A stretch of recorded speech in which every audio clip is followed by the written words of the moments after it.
Hello,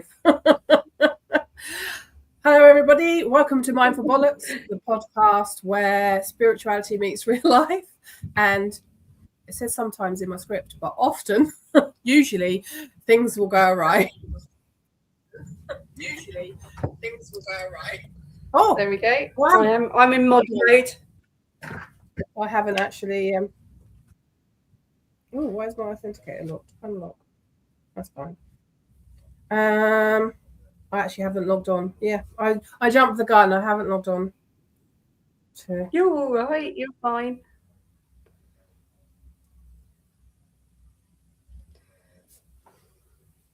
Hello. I think it's just us, isn't it? I think. I'm going to say hello.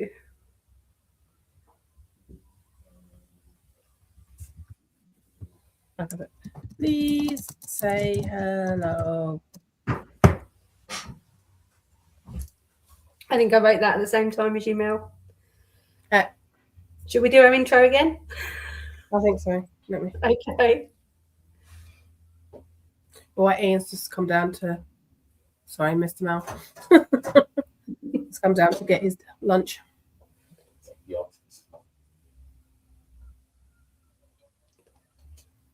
Yeah, so we'll wait for him to finish and then we'll start, so I'm not distracted. Oh. Chill. We can ground ourselves. It's so bright. I really need my haircut so badly. We have 3. Is that all? I'm on. Somebody else? If there's someone else here other than us, say hello. Oh, you're upstairs as well, are you?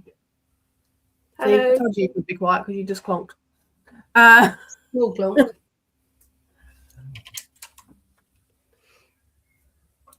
He's like, yeah, I'll be quiet. No, I know him too well to know he is a clumsy fucker. He will not be quiet. Right, we will start again and I will say our opening line again. Welcome to Mindful Bollocks, the podcast where spirituality meets real life, and sometimes, often, usually, things go right. Yes, they do. Because let's be honest, it's not all incense and perfect lotus poses. We're here to keep it real. It's a bit messy, a bit sweary, but we are always mindful. Well, attempting to be mindful. I'm Melanie, sometimes called Magic Mel. Okay. Yeah, you are. And we're your slightly chaotic guide through the world of mindfulness with a healthy dose of bollocks along the way. Definitely a healthy dose. So what did we discuss last week then? We got the microphone issue sorted much quicker this week, so we're getting. So we did spend like nearly an hour going, what the fuck's going on with the microphone? So I think we're probably by next week we should have the webcam back working properly, because I think it has defrosted now. It still wasn't perfect, but it's getting there. Yes. Obviously we'll get a snowstorm or something and then it'll be fine. Just keep it indoors. I'm happy. For anyone who's watched us before, you can see that we're in different locations. Normally we're in the studio, which is in Kay's garage. But due to it was cold before Christmas, when it wasn't even that cold outside. So I've just recovered from a chest infection that was exacerbating my asthma. So it's like, and Kay has breathing challenges as well. So it's like, it's not good for us. So we've I'm in the kitchen and Kay's in their conservatory, just so we can keep a little bit more. If covering. If you're sitting somewhere and you actually look like you're solid. Yeah, it's not. Trying to cover my legs up with a thick coat. To be fair, that coat is good. I have used it before, like a blanket, because it's so chonky. So what are we going to check? Well, obviously last week we were talking about how shit New Year's resolutions are and how there's always New Year and some calendar coming up. And this week we're talking about my current life experience, which is menopausal rage, grief, and other emotions, basically. Yeah, it's been really weird. So one of the things we will be doing at the end, so I've not forget to note, is called a sensory snapshot. So I haven't done any this year on the socials, but it's something I was doing on the socials where it's giving the naming and describing the moment of high sensation that I feel in my body.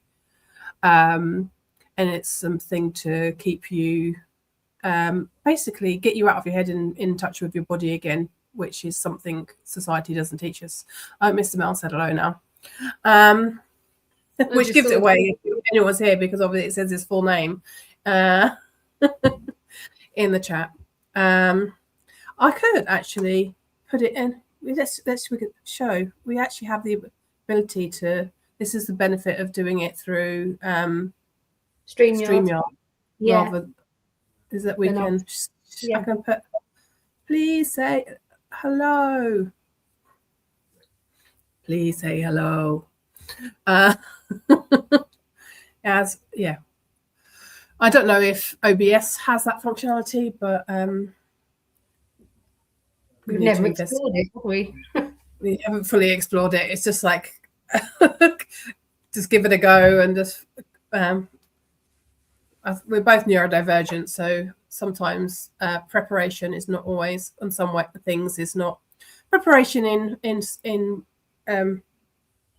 for you in research. It's not an issue because you fully fall down rabbit holes when on each subject we cover. But yeah, basically we had a podcast meeting yesterday, and I was like, I've definitely hit menopause, because before my last birthday, my birthday's in December, I was like, I have no sign of any hitting menopause anytime soon. I was having regular periods. They're getting a bit lighter, but nothing, I wasn't having any hot flushes or particular brain fog. I don't think, but then my body decided when I hit my last birthday, you're definitely menopausal now. And I haven't, so. And you are hitting the stats, Mel. You're dead on the stats. Yes, we're dead on the stats, as we were discussing before. Yep. But it's just, I'm definitely a lot more. I can be irritable anyway, and get annoyed with sort of just why are people doing that? Anyway, but it's on steroids right now. It's calmed down. Monday was really bad. Yeah, but I think there's something in the whole world on Monday. Because I just think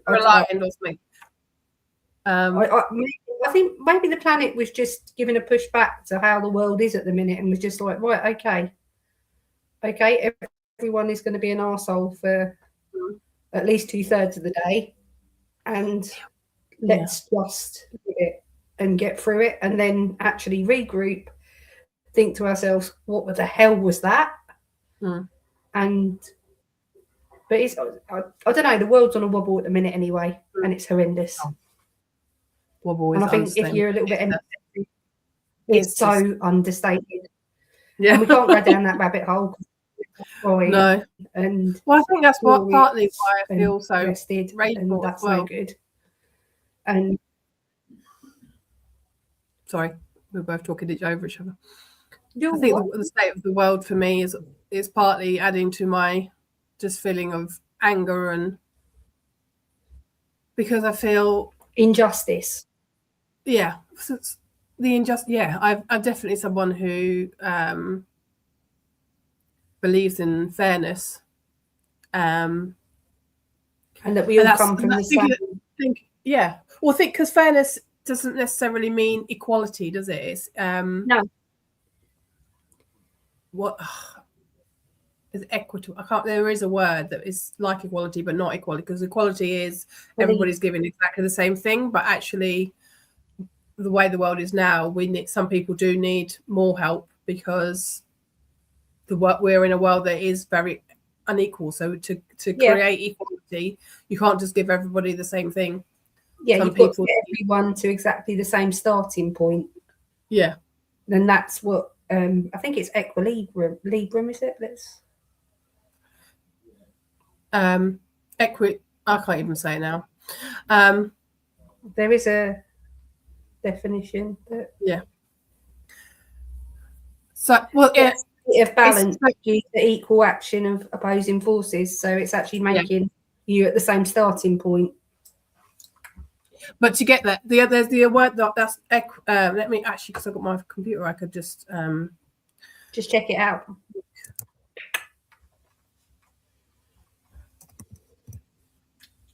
It's not equity release. Not today. We're not at that point yet. I think it is equity is the word, because equity is recognizing that some people need more help because we don't live in an equal society. That's right, in an equal society. It's the whole process of the benefit system, if you like, if you want to simplify it. For some people to get to a good standard of living and an equal standard of living, they need help to be topped up. And that's fine. And that's exactly how it should be. Everyone should have a good standard of living. It's not even that equal, though, is it? Because no, it isn't. It isn't. That's the premise, isn't it?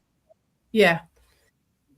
Premise, isn't it? It's not. Well, I don't know what the stats are in the UK, but obviously last year they had a massive government shutdown, and the food, basically their equivalent of the food, their benefit system, the food stamps, was stopped for a few weeks. And so people would, because it's it's also, giving these handouts, but it actually saves money in the long run. And I think that's the thing that people forget, is that benefits actually save every pound, or in this case dollar, because it saves money from other things. Because if you're alleviating poverty, then you're alleviating crime, because often people hand in hand. People need stuff for their babies or whatever. They're gonna makes complete sense. So in America, they knew the stats, so that it was something between, for every dollar they spent on food stamps, it's put or saved or put into the economy something like $14 to $20, because it's because of all the knock-on benefits with mental health, with needing less police, and that's with the it equates to a saving, doesn't it, if it's done properly? And it also, you don't have to have so many police people around. It doesn't need to be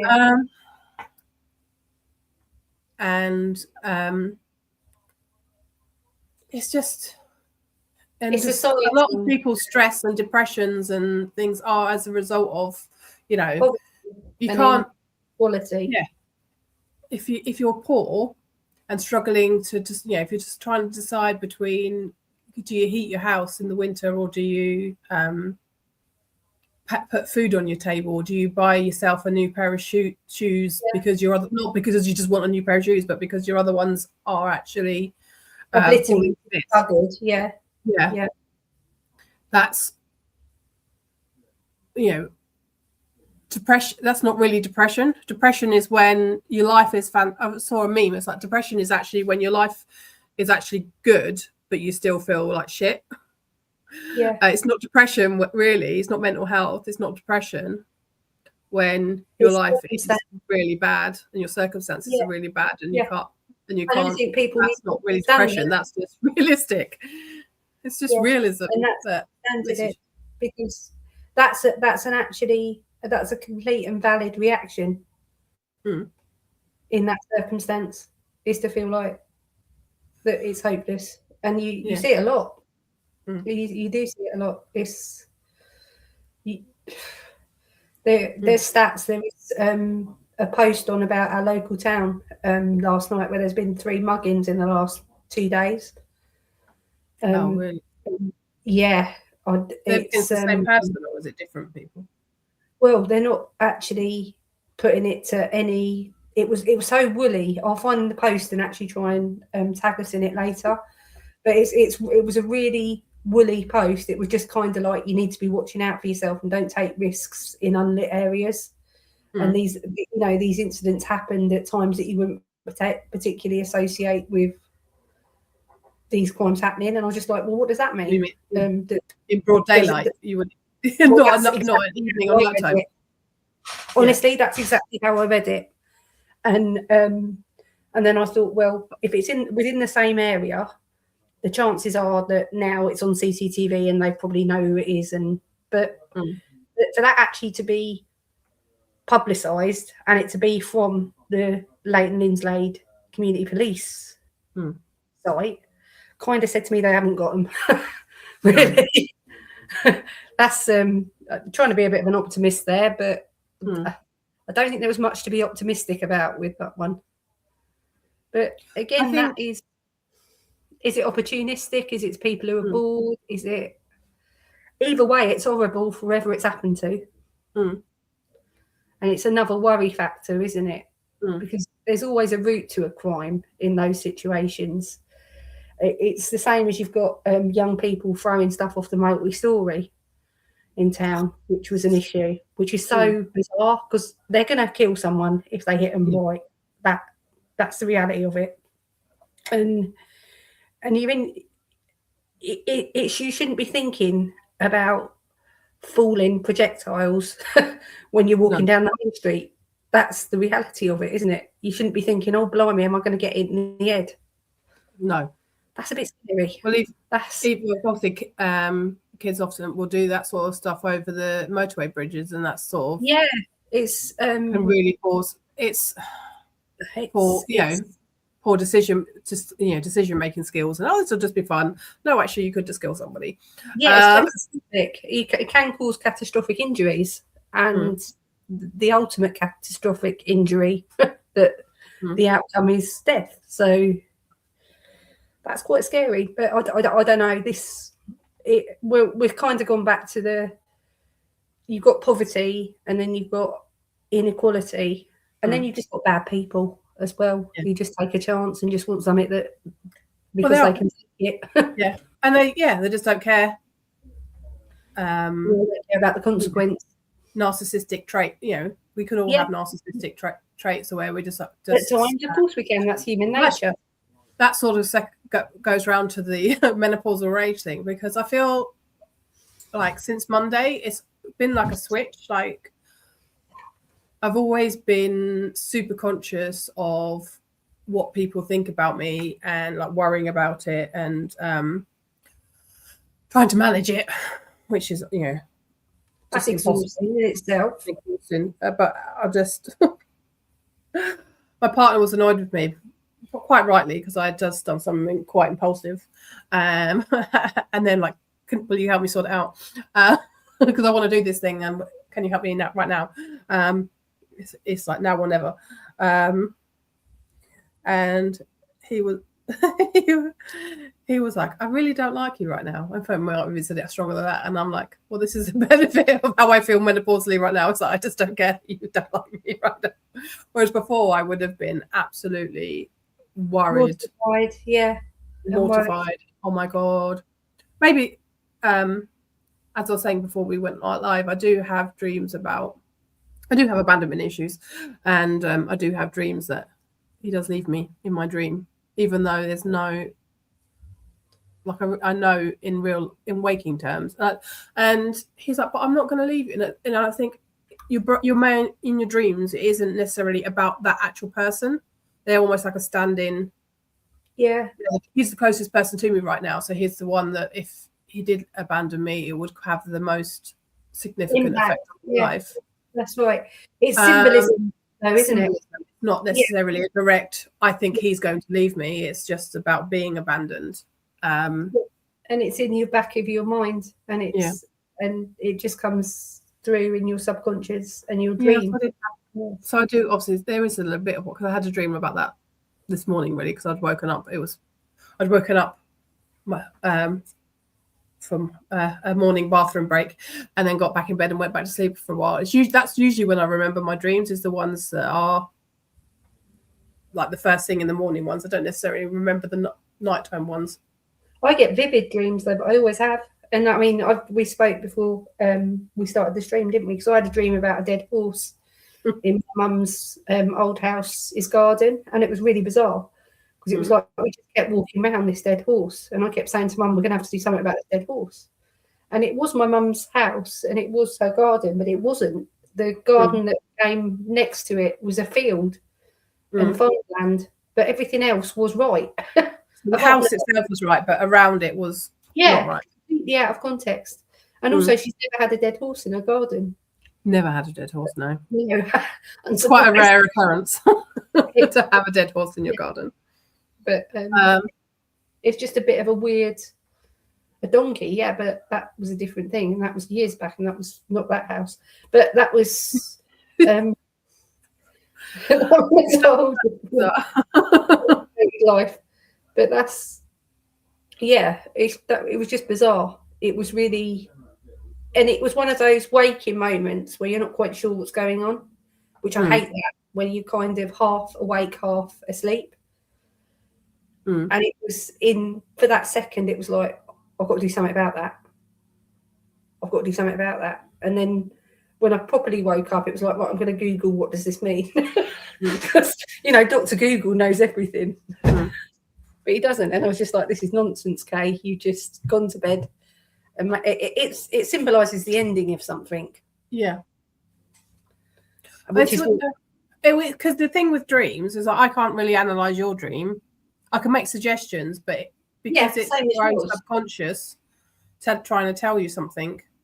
Yeah. You have to, and you can't, that's why you can't have a book or dream interpretations, because I remember I went to, she actually lives in Bedfordshire locally in Bedford, I think, called Delphi Ellis.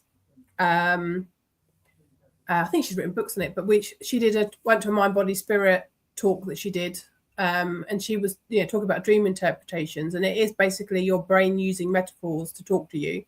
Yeah. So you can't, if you and me dreamt about a dog, it could mean like, you might say, oh, loyalty, but actually if someone's really scared of dogs, it doesn't mean loyalty to them, does it? Someone's petrified of dogs. Yeah, I've heard that. Yeah, I've heard that interpretation as well. It's also the interpretation of when someone comes to you in a dream who's passed. That can be interpreted very differently, and different people take different messages from that. I actually highly believe that they visit us, highly, and I've had that experience.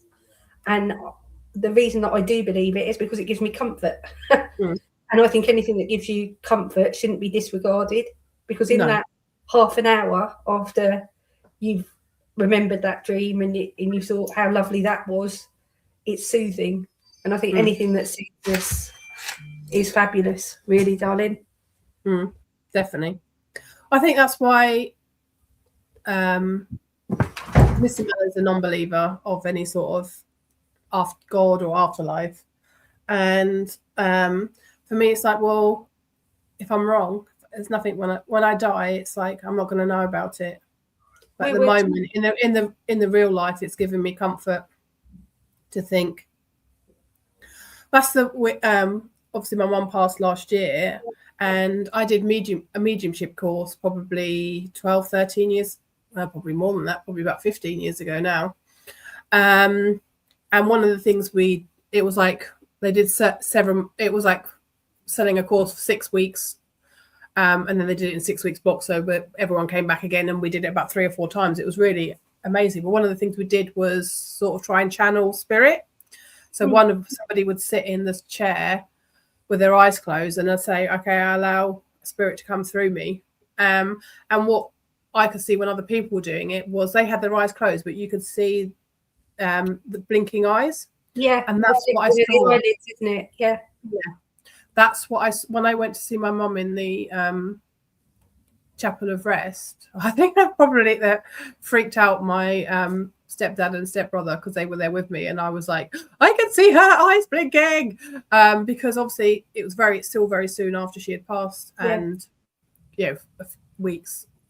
I think probably about 5 weeks after she passed, so her spirit was probably still with her body, and I could see, and I'm like, and I think the fact that I'd seen it before, for me, it made it less scary. I think as well, you need probably in that moment, because you had the experience, you needed to see that for the bit of comfort as well. And what a great little bit of communication. Mm. That's also because my stepdad asked, he had some time with her on his own, and then I nipped back in to say one last goodbye and asked her to send a specific sign, and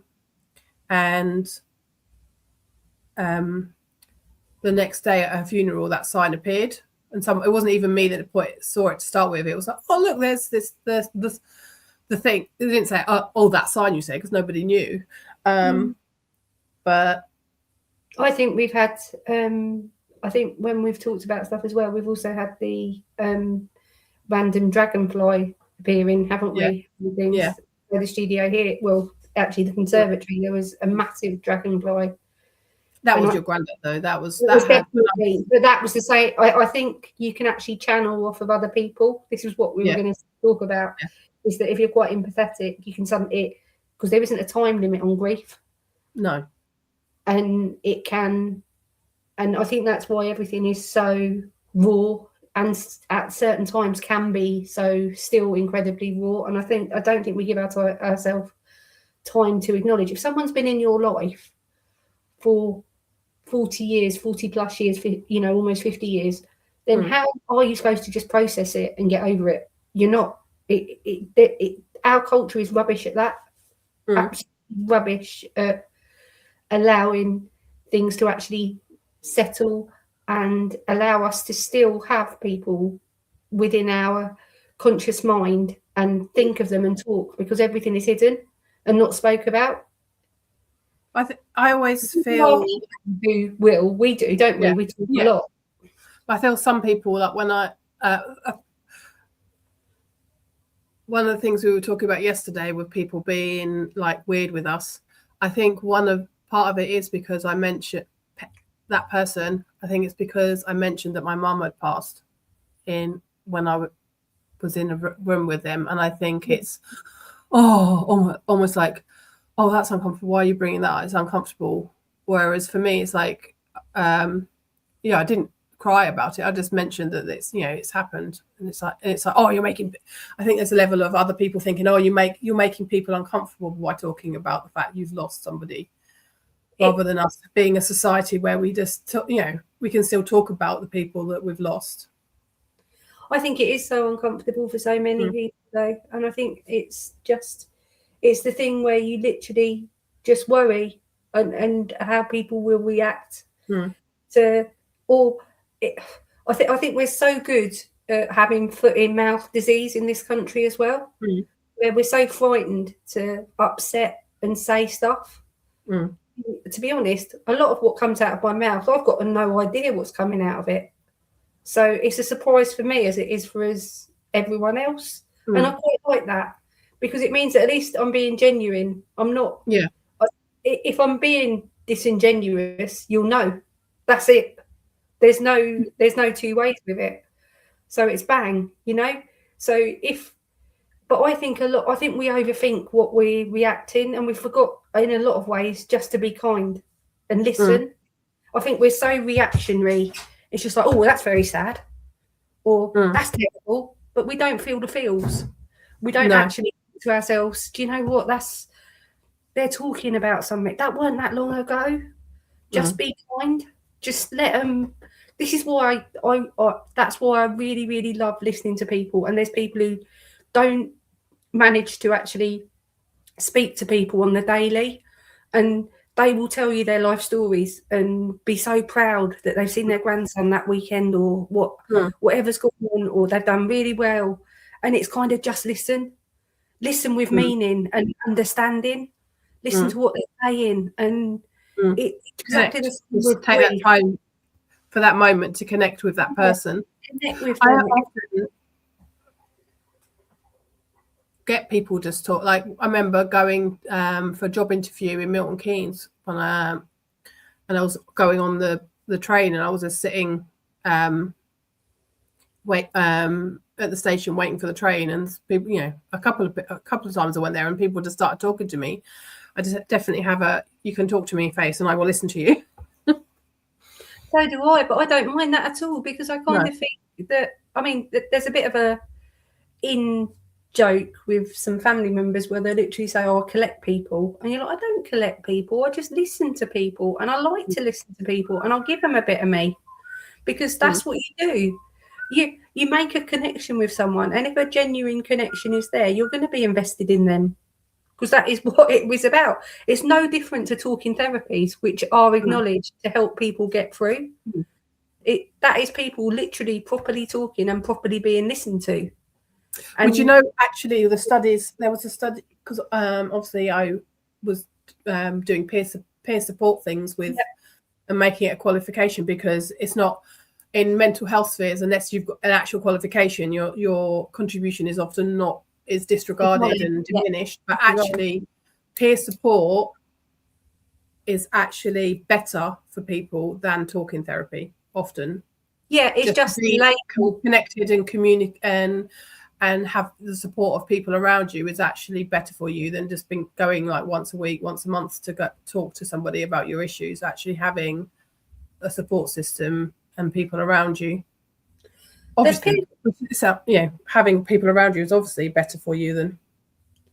But that's where society's lost it a little bit, is the disconnect and the almost, let's just scratch the surface, let's not have a actual proper deep conversation that isn't just surface level, because I think what we actually do, is that we're so pared back now, where I am not frightened to say what I think. I'm not frightened to actually disengage with someone if I think that it's gone too far, or I think I really can't take what you're saying. As we know, don't we?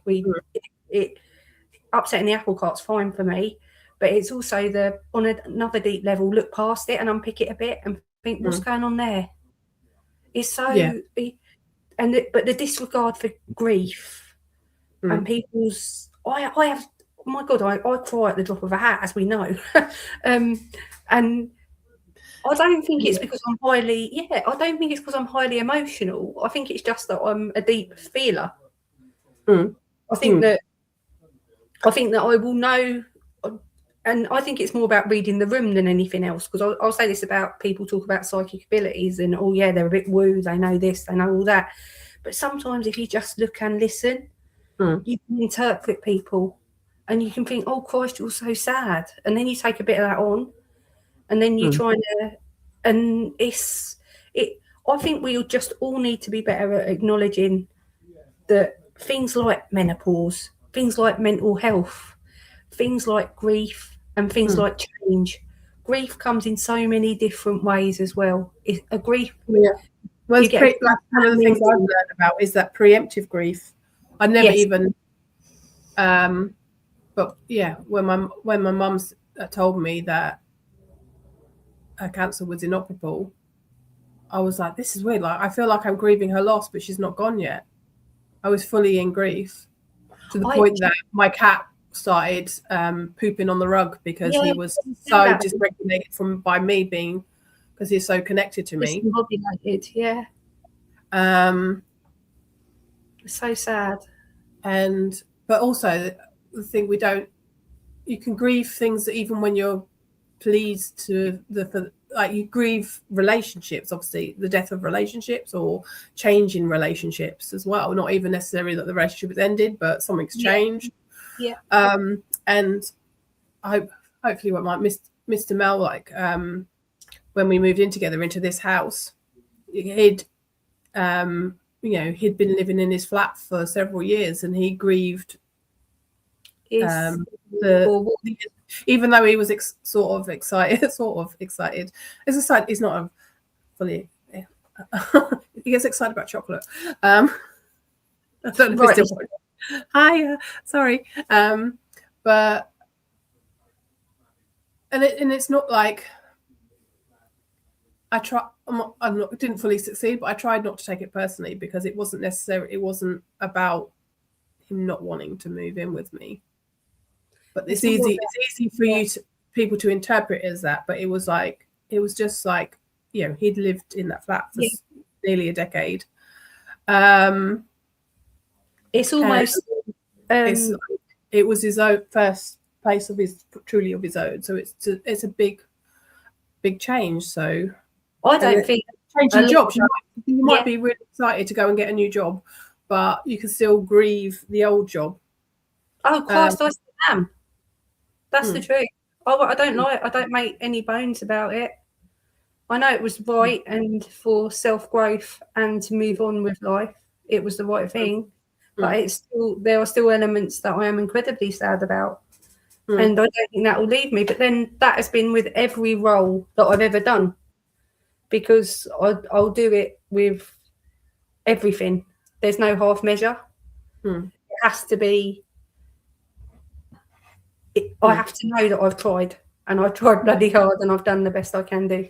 Yeah, and I think that's definitely like the job I've left, even though like it's been absolutely, like with the charity that I work for, it was absolutely the right thing to do to leave. But there were still definitely aspects of that job that I was sad to let go of.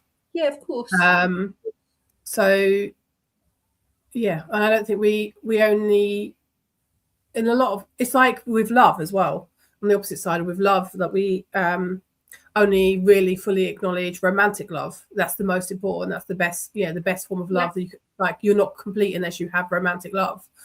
And I think it's the same as with grief, where it's only real grief if it's you've lost a family member and someone close to you, or I know actually a bit about some awful policies that some companies had, where you would get certain length of time off depending how close the relative was to you.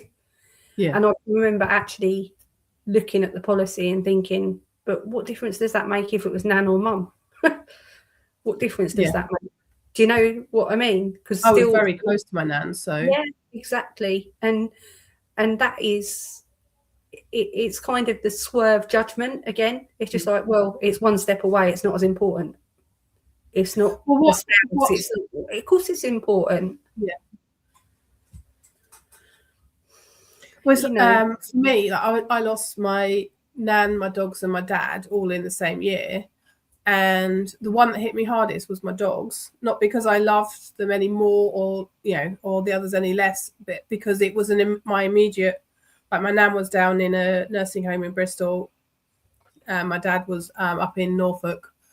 They weren't in my day-to-day life. So it was very obvious to me that my dogs weren't there anymore. Whereas you can, when they're not in your day-to-day life, it's suddenly you suddenly remember, like with my mum, it's like I suddenly want to message her where I see something when I'm on Facebook, and it's like, oh, it's a crafty thing. Oh, look at this crochet thing. She'd really appreciate that. And my brain goes, oh no, she's not here to send it to anymore. So whereas if, Mr. Mel or my cats passed, it would be very obvious that they were not, they were not in my immediate vicinity at all times. It's just like so in your face when it's someone close to you. But it doesn't necessarily mean that you grieve them any less. It's just sometimes you possibly get a little bit more respite when, because your brain can just go, oh, actually, I'm going to focus on this thing. Yeah. For a while, and it's not a bit more. But it's different, isn't it? And it's different for everything. And I don't think there's any way to grieve that fits everyone either. I think you need to be incredibly accepting. We're just shit at it. I think the time constraints as well don't help in this country, where you've got the traditional ways of doing things with, you know, funeral directors and things, and I think it's overcomplicated in an awful lot of ways. It takes so long now, because it used to be like a couple. I remember when my first stepdad passed in 2001. It was, he died on the 1st of the month, and we had his funeral on the 16th. Yeah, it's not with two autopsies, because they couldn't find the reason. Oh, bless on him. The first one, then they had to go in a bit. They had to do a much more in-depth post-mortem, because it was a very unexpected sudden passing. Yeah, and it was less. It was just over 2 weeks, and so I don't know why, but it's normally like, because my nan passed the end of Feb, and we had a funeral and that was 2018, and we had I think it was April that we had her funeral, and my dad was a third of the way through December. Obviously he had Christmas, and that was in the beginning of January, and my mum was beginning of May, and it was mid June. It just seems to be such a long period now between when they pass and when the actual service happens. Yeah, and that leaves you in limbo, I think. And that's what that does. And you know, it's very different. It's literally 2 to 3 days in Ireland, because you're not embalmed, and that's how the process is. Yeah. And I think that's a little bit possibly healthier, because it's the understanding that the moving forward, and you focusing on what's got to be done. But it's more hands-on as well.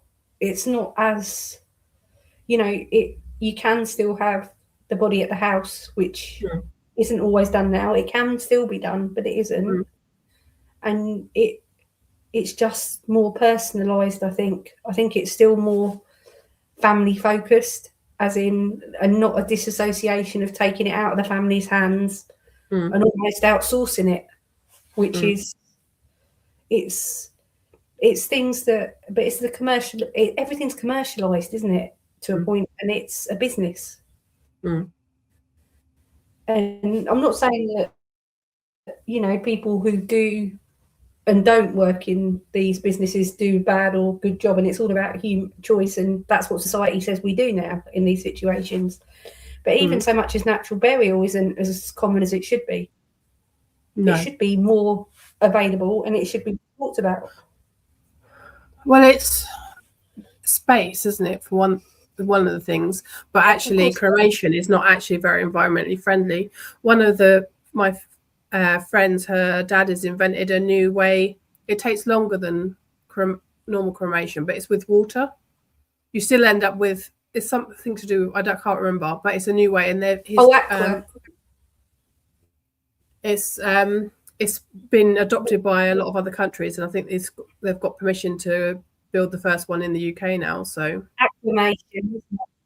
Yeah, it's acclamation. He invented that. He created that. Caitlin Doherty. And that's it's all about looking at new. I mean, I don't care what with me when I'm gone, really. I don't really want to be. I don't know. I want to be buried. I don't like the idea. Like with my mum, she told, we'd had a discussion, and she said, I thought because my nan and my granddad were cremated, and so I thought that's what she would want. But it's because the issue with like old style graves, where they've got like the stone monument all around it and everything, unless the family is there looking after it, it goes to like rack and ruin quite quick. You know, it gets. That's really sad, because graveyards are incredibly beautiful, but they're beautiful because they almost are obsolete, a lot of them, and they're ancient, and they are mystical, aren't they? It's almost like there's no connection to a person anymore. That's why they're magical and beautiful. But you are completely right. It's upkeep. It's upkeeping graves, and it is, and it comes from generation to generation, and the responsibility, isn't it? Mm. And it's that's tricky. why, like Woodland, like where Mum is buried, is a memorial woodland place, and you have a tree really, and then you have you can have a wooden stone thing in the ground that doesn't, doesn't need as much upkeep, and it's the one where she is at the moment is still quite young. The trees are still, quite small, but the one that's 20 years, just the one that she's in the new one, and the old one is, the trees are massive and they look beautiful, and it's just so nice to go and that's one beautiful place. Yeah, my dad's in a normal graveyard, and it's just feels weird to like go and spend time there, whereas people take like their fold out chairs and go and they take a little picnic and in the memorial gardens, and it's just so much nicer. It was really amazing because my stepdad was a bit he couldn't remember having a discussion with her, and she definitely wanted to be buried. So he was like, oh yeah, what he was a bit, he wasn't really sure what he wanted to do, whether he did want her to be cremated. But then when we decided no, we were going to have her buried, and we were looking around, we went and looked at the place, and it was just gorgeous. And we just were so in sync, like with they're the flowers we want for and that's the casket we want. And like even when we were looking around for the plot that she was going to be placed in, we were at the bottom and they were showing us round, and we were like, no, we feel like, because it was up a hill, it was like both of us said, oh, I think he was thinking it, and I said, I think, oh, can we look at the one up the hill? So I think that it feels like she needs to be up the hill. Yeah, I was just thinking that. So it was nice to be quite in sync with what both felt right to honour her, really. She was probably with you. It's I'm a great believer in that a lot of things happen, and are said for a reason. And there's other outside forces that perhaps we don't know about. And if we interpret them, then we can kind of think, oh yeah, that's what that was. And that's really beautiful in that moment as well. I made him laugh though, because they had it was quite a posh funeral directors in the place. They had this local spring water, and I was like, they made us had a cup of tea. They made us tea, and I was like, could I just take one of these spring water? And they were, and then they had the really posh Borders biscuits. So they had some of Ian's favourites. Like, could I just take some of those as well? Take some of those for my partner because he really, really likes them. I think they would be. Oh my God! Now, did you fill up the car with pens, or did they have any promotional? I did have pens, but I didn't take the pens because I do have. Oh God, that's too much station anyway. But I did take the 2 bottles of water that they had in there. And they gave us 2 bottles of water and some of the biscuits. So I was like, well, I'm at the hotel. I have so many different tea bags and little sugar sachets. Well, because I used to run mental health. Nice. Anyway, but then when I was running like mental health pop-in sessions for people, like peer support sessions, it was actually cool because then you didn't need to go and buy any tea bags or anything, because I had so many that I'd been redistributing anyway. So that's a good thing to do. You're redistributing it, and that's good. I think that's a positive. Well, we've done pretty well. We're at nearly 50 minutes. I think so. I think we channeled it. Do you feel like you've got the grasp of menopause now? No. That's good, Baker. It's going to be forever. It feels okay right now, but tomorrow is another day, and even this afternoon is another hour. It could be very different. But so long as it's hormones up and down, they're obviously now just going on and off and going all over the place. Yeah. So I do need to go to talk to the doctor about it. I'll send them a note. Yeah, it's mad that you have to pay for HRT, but I know you have to pay for everything. You have to pay for puffers. You have to pay for. I do not, because I have an underactive thyroid. If it's so you've got your full prescription. Yeah, I won't. If I have underactive thyroid, so I don't pay for any of my prescriptions. Yeah, so it's different, isn't it? But generally, HRT is Well, I suppose if I like you said, asthma and that you'd have to pay for. Yeah, you do, and it's just scary because it is monthly. Luckily for us, we're not America where you're paying hundreds of dollars. Somebody died the end of last year, I think, because it was either pay his rent or pay for $500 for an inhaler. That's so bad, isn't it? That's so sad. You're only paying diabetes is absolutely horrific. And when you have the option of the prepaid certificate as well, even if you don't have Mr. Mel has several medications, so he now pays a tenner, whatever it is, a month, and then you can have as many medications. So you need on it, it's a good system, and we're still paying a lot less than a lot of them cost to actually produce. Not saying that we're paying a lot more than a lot of them cost to produce as well. It kind of swings and roundabouts, but I suppose it's easier because then you might be. Yes, that's why obviously they stopped doing giving paracetamol and stuff on, because it was cheaper. Yeah, for you to just buy them in the shop than it is. It's ridiculous to be paying a prescription fee for something that's 45 pence. Yeah, and the amount it's costing them to produce it and do it as an NHS prescription just was unfathomable, wasn't it? It's just ridiculous. Well, anyway, so that was our weekly discussion on menopausal rage, grief, and other emotions. I'm not sure I feel anything other than rage right now. I don't think there are any emotions other than rage. So rounding off the conversation, we'll come back round to a sensory snapshot. So mine is, there was a moment where I felt a cool, icy, slippery sensation just under my breastbone. Okay. I've got prickly. Yeah, I've got a prickly sensation behind my knee, and it's my left knee, and it's actually, I think it feels quite. It's not cold; it's actually freezing. So that's odd, but it's there. Thank you. So thank you everybody who joined us to watch. So give us a follow. Hopefully, like, subscribe, and all that sort of shenanigans. All the jazz. Jazz hands. Don't know what the jazz hands are about. So thank you very much for watching, and we'll see you again soon. See you next week. Bye bye. And see you.